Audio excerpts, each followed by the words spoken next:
most especially to all my engagers, followers, viewers, non-followers, and friends. So,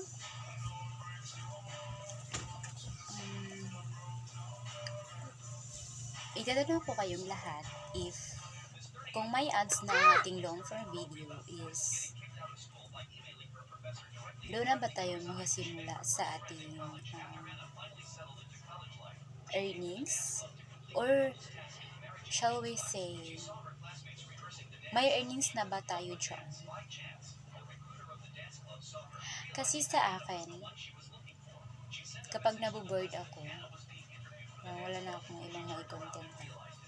Parang, or napapagod ako sa sarili ko, parang saka-stress ako sa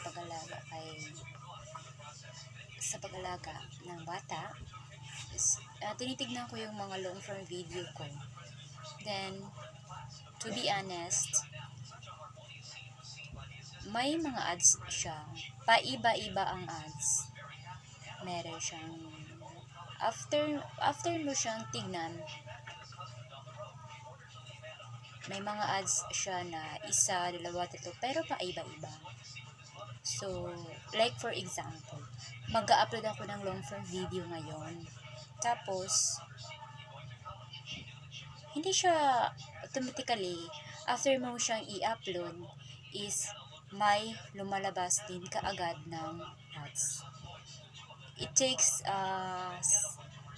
hours ata or minutes, mga ganun. So, yun siya. So, sa lahat na makapanood dito sa aking long form video, sana sumagot naman kayo if may earnings na ba tayo dito.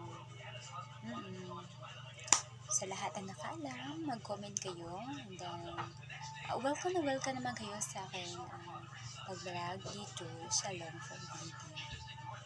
So, yun lang guys. And thank you for watching. Bye-bye!